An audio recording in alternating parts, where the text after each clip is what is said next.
Donc je vous invite à lire ce passage. Alors c'est un assez long passage, mais je voudrais le lire en entier quand même. C'est une belle histoire, elle est très vivante, il y a beaucoup de dialogue, et donc on va la lire et l'écouter ensemble. En chemin, Jésus vit un homme qui était aveugle depuis sa naissance. Ses disciples lui demandèrent: Rabbi, est-ce à cause de son propre péché ou à cause du péché de ses parents qu'il est né aveugle? Jésus répondit: Ni lui ni ses parents n'ont péché, mais pour que l'œuvre de Dieu se manifeste en lui. Pendant qu'il fait jour, nous devons accomplir les œuvres de celui qui m'a envoyé. La nuit s'approche où personne ne peut travailler. Pendant que je suis dans le monde, je suis la lumière du monde. Après ces mots, il cracha par terre et fit un peu de boue avec sa salive. Il appliqua cette boue sur les yeux de l'aveugle et lui dit: Va te laver à la piscine de Siloé. Ce nom signifie envoyé. L'aveugle y alla, se lava, et quand il revint, il voyait. Ses voisins et les personnes qui l'avaient vu mendier auparavant demandaient: N'est-ce pas celui qui se tenait assis pour mendier? Les uns affirmaient: C'est lui. D'autres soutenaient: Non, ce n'est pas lui, mais il lui ressemble. Lui-même disait: C'est bien moi. Ils lui demandèrent: Comment donc tes yeux se sont-ils ouverts? Il expliqua: L'homme appelé Jésus a fait un peu de boue, il l'a appliqué sur mes yeux et il m'a dit: Va à Siloé te laver. J'y suis allé, je me suis lavé et je vois. Ils l'interrogèrent: Où est cet homme? Je ne sais pas, répondit-il. On amène aux pharisiens celui qui avait été aveugle. Or Jésus avait fait de la boue et lui avait ouvert les yeux un jour de sabbat. C'est pourquoi les pharisiens, eux aussi, lui demandèrent ce qui s'était passé pour qu'il voie maintenant. Il leur raconta: Il m'a mis un peu de boue sur les yeux, je me suis lavé et maintenant je vois. Quelques pharisiens lui dirent: Celui qui a fait cela ne peut pas venir de Dieu, car il ne respecte pas le sabbat. Mais d'autres répliquaient: Comment un pécheur pourrait-il accomplir de tels signes? Et ils étaient divisés entre eux. Les pharisiens demandèrent encore à l'aveugle guéri: Et toi, que dis-tu de celui qui t'a ouvert les yeux? C'est un prophète, répondit-il. Cependant, les autorités juives ne voulaient pas croire qu'il avait été aveugle et que maintenant il avait retrouvé la vue. C'est pourquoi elles convoquèrent ses parents et elles les questionnèrent. Est-ce bien là votre fils? Affirmez-vous qu'il est né aveugle? Comment se fait-il qu'il voit maintenant? Les parents confirmèrent: Nous savons que c'est notre fils et qu'il est né aveugle, mais comment il voit maintenant, ça nous ne le savons pas. Et nous ne savons pas non plus qui a ouvert ses yeux. Interrogez-le, il est assez grand pour répondre lui-même. Ils parlèrent ainsi parce qu'ils avaient peur des autorités juives. En effet, celles-ci s'étaient déjà mises d'accord pour exclure de la synagogue toute personne qui affirmerait que Jésus est le Christ. Voilà pourquoi les parents lui dirent: Il est assez grand, interrogez-le. Les pharisiens convoquèrent une seconde fois celui qui avait été aveugle et lui dirent: Dis la vérité devant Dieu. Nous savons que cet homme est un pécheur. Il répondit: Je ne sais pas s'il est pécheur ou non, mais je sais une chose: j'étais aveugle et maintenant je vois. Ils l'interrogèrent: Que t'a-t-il fait? Comment a-t-il ouvert tes yeux? Je vous l'ai déjà dit, répondit-il, et vous ne m'avez pas écouté. Pourquoi voulez-vous me l'entendre dire encore une fois? Peut-être voulez-vous, vous aussi, devenir ses disciples? Ils l'injurièrent et dirent: C'est toi qui es son disciple. Nous sommes disciples de Moïse. Nous savons que Dieu a parlé à Moïse, mais lui, nous ne savons pas d'où il vient. Il répliqua: Voilà bien qui est étonnant.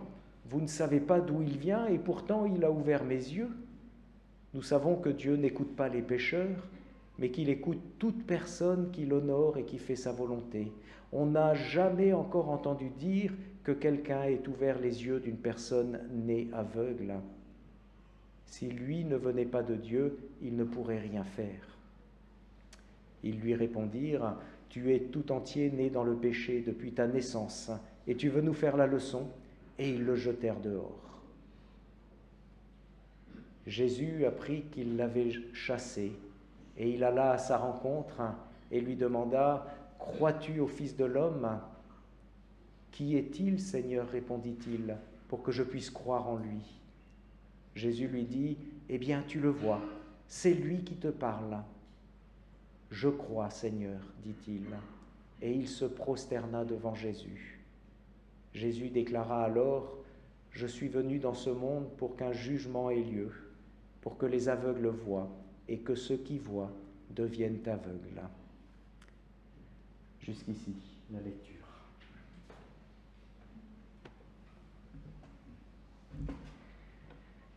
Je vous invite à prier.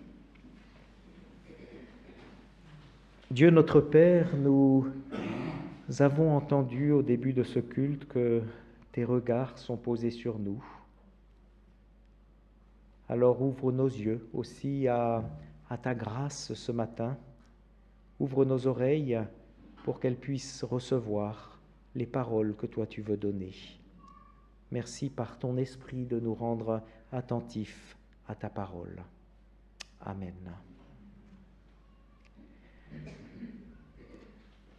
Pour introduire cette prédication, j'ai demandé à Séverine de venir nous partager quelques mots au sujet de ce tableau, et il apparaîtra peut-être au cours de la prédication pourquoi j'ai fait cette demande.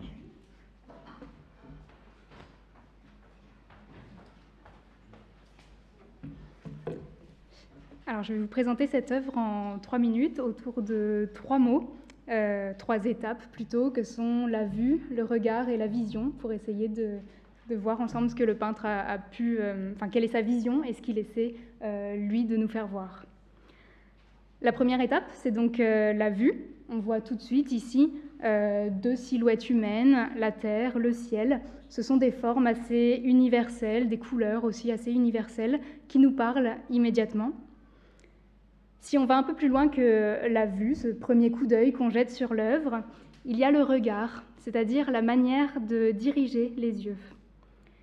Ici, l'artiste guide notre regard. Le regard est tout de suite attiré par le centre de la composition, qui est plus lumineux, avec ces 2 triangles blancs. Puis, il y a un vide à droite de la composition. Du coup, notre regard ne s'éternise pas, on l'a tout de suite perçu, on a tout de suite compris qu'il s'agissait de cette forme terrestre du ciel. Au contraire, notre œil suit une ligne courbe en bas de la composition, ce qui nous mène donc... Pardon, j'ai dit la droite de la composition, mais c'était la gauche de la composition.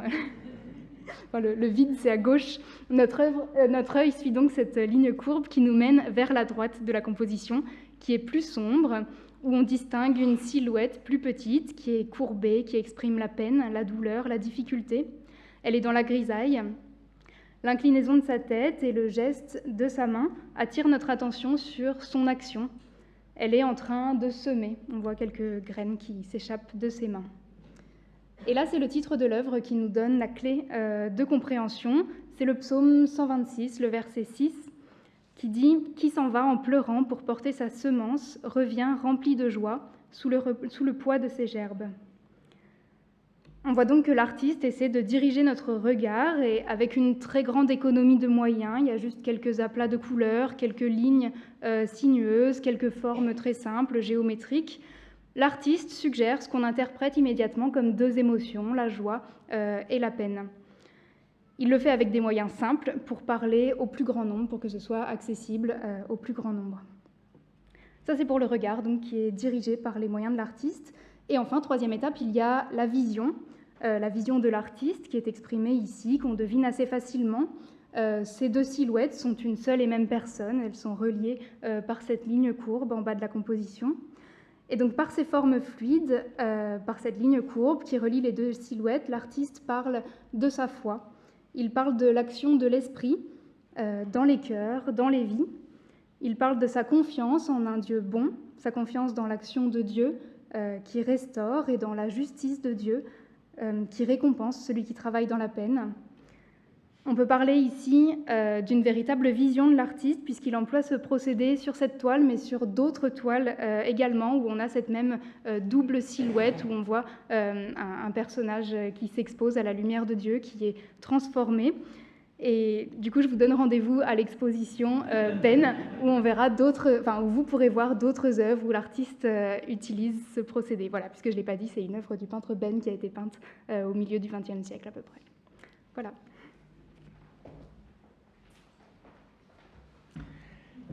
Voilà, merci de nous avoir aidés à mieux voir finalement cette œuvre. Si j'ai proposé cette introduction, c'est que dans le texte de Jean, il est beaucoup question de voir, de regarder, de voir. Le verbe apparaît très souvent. En même temps, je dois vous dire que ce texte, il me pose encore beaucoup de questions. Pourtant, je vais prêcher sur lui maintenant, mais il y a encore beaucoup de questions qui restent là dans ma tête. Peut-être parce que c'est un texte de l'évangéliste Jean, et que ces textes sont souvent assez complexes. Quand il parle d'une chose, en fait, il veut aussi nous en montrer une autre. Et ça apparaît très clairement ici dans ce texte, puisqu'il est beaucoup question de la vue, d'un aveugle qui recouvre la vue, et à la fin, Jésus dit qu'il est venu pour que ceux qui ne voient pas voient, et que ceux qui voient deviennent aveugles. Et donc on comprend que Jean parle souvent comme ça sur un double registre, et ces textes, donc, pour ma part en tout cas, me conduit souvent à me poser beaucoup de questions. Une autre particularité du récit que j'ai lu, c'est la place de Jésus dans ce récit. Il est présent au début, il va accomplir l'acte de guérison, et puis des versets 8 à 34, il n'est plus là. Même s'il est le sujet de toutes les conversations, il n'est plus présent à ce moment-là, au point que l'aveugle, quand on lui demande, l'aveugle guéri, quand on lui demande où est-il, dit je ne sais pas. Des versets 8 à 34, donc Jésus est absent de l'action qui se déroule, ce qui est quand même assez peu fréquent dans les évangiles. Et puis Jésus réapparaît à la fin, au verset 35. L'aveugle guéri, quant à lui, il est présent tout au long du récit. D'abord pour être guéri, puis pour témoigner de cette guérison, et finalement pour être à nouveau rencontré par Jésus à la fin du récit. Et c'est là qu'il va vraiment confesser sa foi et qu'il va adorer le Seigneur. Et je me suis demandé, et c'est une des questions que je me pose, la situation de cet homme n'évoque-t-elle pas au fond la situation de la communauté chrétienne, des disciples de Jésus, touchés par la grâce, envoyés comme témoins dans un monde qui ne croit pas en Jésus, où on pourrait dire d'une certaine façon, Jésus est absent, avant d'être rencontré à nouveau par le Seigneur pour lui rendre un culte. Toute l'histoire qui est racontée dans ce chapitre, elle commence en fait par un regard, encore une fois. Le regard de Jésus. En chemin, Jésus vit un homme qui était aveugle depuis sa naissance. Le regard de Jésus, qui clairement dans l'évangile de Jean est aussi le regard de Dieu, eh bien il tranche ici fortement avec le regard des hommes. Le regard des hommes, il nous est exprimé par les disciples. Eux, ils voient un homme aveugle de naissance et ils se posent la question du péché. La question n'est même pas de s'enquérir si un péché est à l'origine de cette cécité. Pour eux, c'est une évidence. Leur question, c'est de savoir si c'est son péché à lui ou bien le péché de ses parents. Parce qu'ils se disent, il est né aveugle, et donc, ça pourrait bien être à cause d'un péché de ses parents. Ce que les disciples voient, donc, c'est, en fait, en accord avec toute la société de l'époque, c'est un homme handicapé à cause de son passé. Un homme, on pourrait dire, bloqué dans sa vie, sans avenir, en raison d'un péché supposé.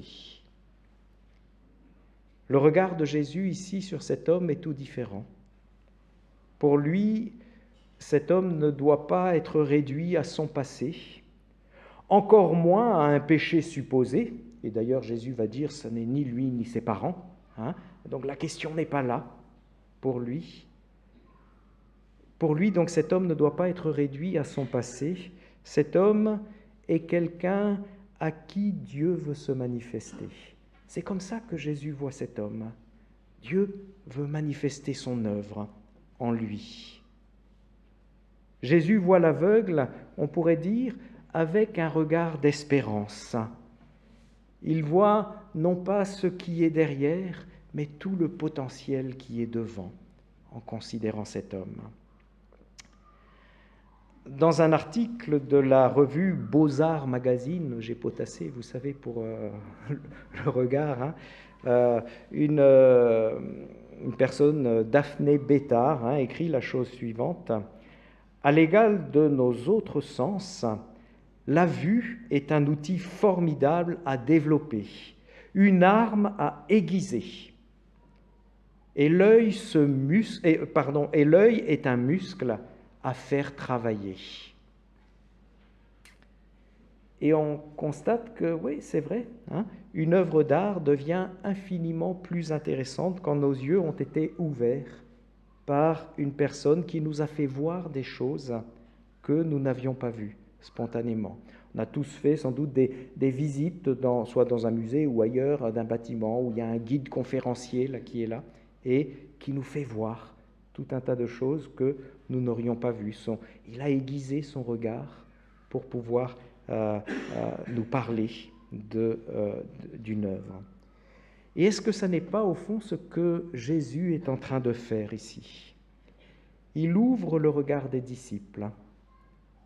La première question peut-être que ce texte nous pose, c'est peut-être la question de notre regard sur le prochain. Est-ce un regard qui enferme?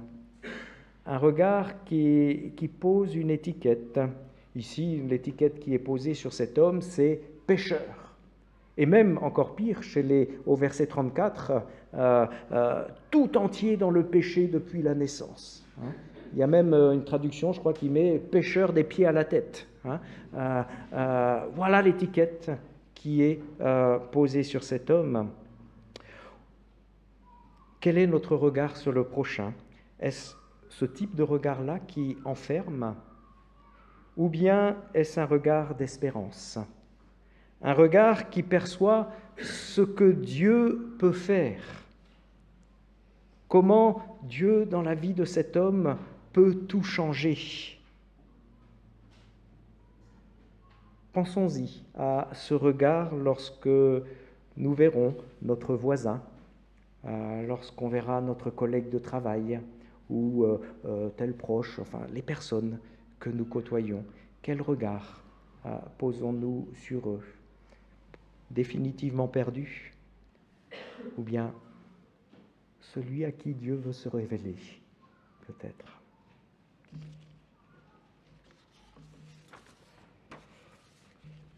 Une fois la guérison opérée, je l'ai dit tout à l'heure, Jésus disparaît. L'aveugle est guéri, il revient, mais Jésus n'est plus là. Donc à ce moment-là, l'aveugle cet homme n'a pas encore vu Jésus, puisque Jésus n'est plus là. Et on peut se demander pourquoi. Est-ce que c'est parce que Jésus voulait laisser la place à cet homme qu'il vient de guérir, le laisser vivre sa vie, au fond? Bien sûr, je crois que ça ne serait pas tout à fait juste de dire que Jésus abandonne cet homme à son propre sort. Le verset 4 est assez énigmatique.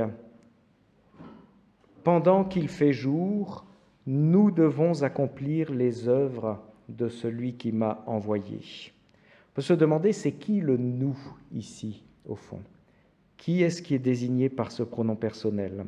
Alors on peut penser spontanément aux disciples. Jésus inclut les disciples.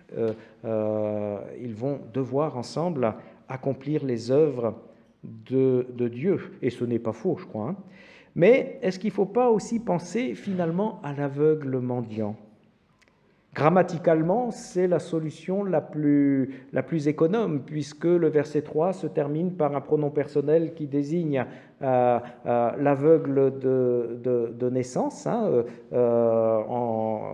C'est lui qui est désigné, et Jésus dit, pendant qu'il fait jour, nous. Et donc on peut se dire, Jésus parle de lui avec cet homme qu'il vient de guérir. C'est Jésus et lui, cet aveugle qui va être guéri pour accomplir avec Jésus, au nom de Jésus, l'œuvre de Dieu. Et c'est ce qu'on voit dans la suite du chapitre. Cet homme guéri va aller témoigner, va accomplir au nom de Jésus, avec Jésus, l'œuvre du Père. Cet aveugle est guéri afin de devenir témoin, afin de poursuivre la mission de Jésus. Et c'est ce qu'on constate donc dans la suite du récit, celui qui va accomplir l'œuvre de Dieu de manière visible. Désormais, ça n'est plus Jésus en personne ici, mais c'est cet homme qui a été guéri, qui lui va aller maintenant pour témoigner de ce qu'il a fait. Il va être sollicité par ses voisins, amené devant les pharisiens pour témoigner de ce qu'il a vécu.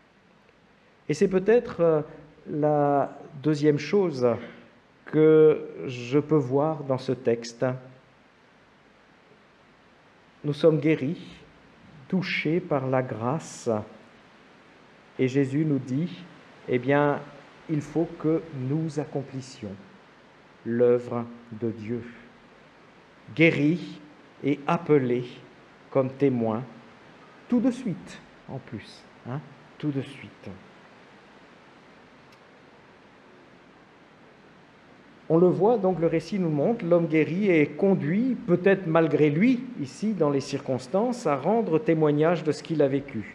D'abord à ses voisins, puis aux pharisiens, et on constate que la tâche n'est pas facile pour lui. C'est tout de suite un rude boulot qui l'attend. Les pharisiens, particulièrement ici, font preuve d'une vraie mauvaise volonté. D'abord, ils invoquent, on pourrait dire, comme une sorte de vice de procédure. Jésus a agi le jour du sabbat, ça ne peut pas venir de Dieu. C'est la première chose qu'ils invoquent.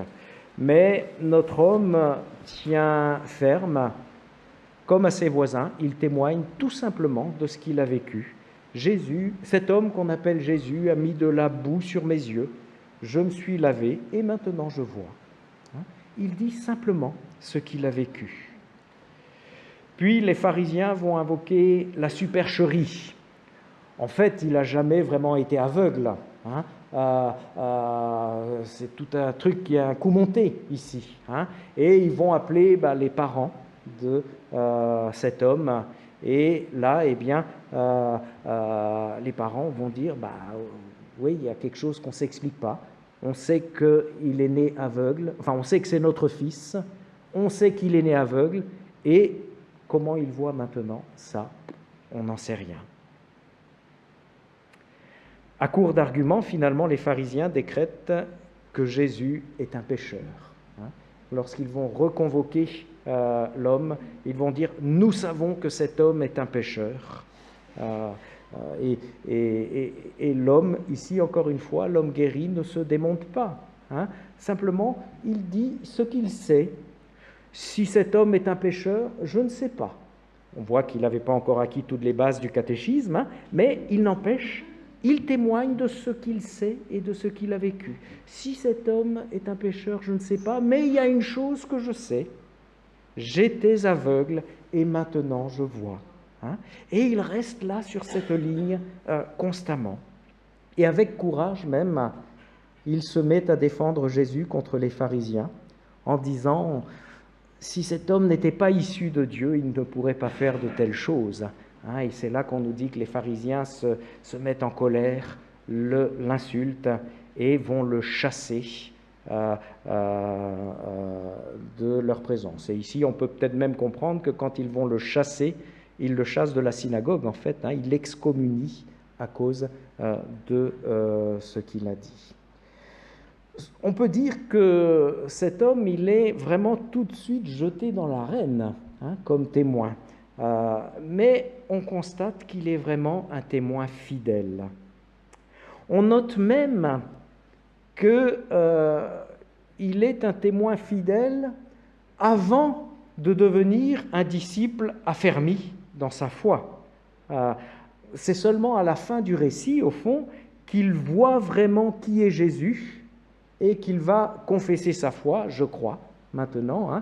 Et on remarque que tout au long du récit, eh bien, on a l'impression que sa foi est en train de s'affiner. Il comprend de mieux en mieux les choses alors qu'il est là confronté au témoignage. Il va d'abord dire au verset 11, il évoque cet homme qu'on appelle Jésus. Et puis au verset 17, il va dire c'est un prophète. Et puis au verset 33, il doit être issu de Dieu pour faire des choses comme ça, avant de vraiment confesser, de vraiment voir qui est Jésus, que Jésus est le Fils de l'homme, que Jésus est venu dans le monde, et avant de se prosterner devant lui et de l'adorer à la fin du récit. Et c'est peut-être une troisième chose que ce récit me dit.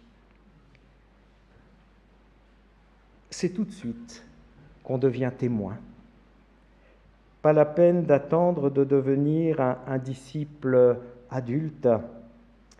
En fait, le texte semble même suggérer que c'est même en étant témoin qu'on devient disciple.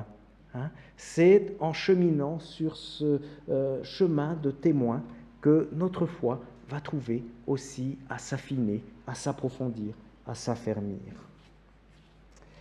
Alors je vous disais au début, ce récit me pose encore beaucoup de questions. Une des premières questions, c'est quel est mon regard sur celles et ceux qui m'entourent? Un regard qui enferme, un regard qui met une étiquette, ou bien un regard qui espère l'œuvre de Dieu dans la vie de la personne? Une autre question, c'est lorsque je quitte l'Église, ce qu'on va tous faire tout à l'heure, eh bien, d'une certaine façon, je me trouve dans le monde où, encore une fois, on peut dire d'une certaine façon, là, Jésus est absent. C'est-à-dire qu'il n'est pas présent comme ici. C'est un lieu où Jésus n'est pas confessé, où on ne croit pas en Jésus. Est-ce que dans ce moment-là, j'ai conscience d'y être dans ce monde comme celui dont Jésus dit « Il faut que nous accomplissions les œuvres de Dieu ». Et du coup, lorsque peut-être je me sens seul dans ce monde, j'imagine combien cet homme a dû se sentir seul là devant l'assemblée des pharisiens. Du coup, lorsque je me sens seul et que j'ai envie de dire « je ne sais pas où est Jésus », comme a dit cet homme, suis-je vraiment seul en réalité ? Jésus a bien dit « il faut que nous accomplissions l'œuvre de Dieu ». Quand je me sens seul, suis-je vraiment seul en réalité? Et pour finir, est-ce que ma croissance spirituelle peut se faire simplement en lisant ma Bible et en priant chaque jour, en venant régulièrement au culte? Souvent, on a l'idée que c'est comme ça que l'on va grandir et avancer dans la foi. Est-ce que c'est suffisant?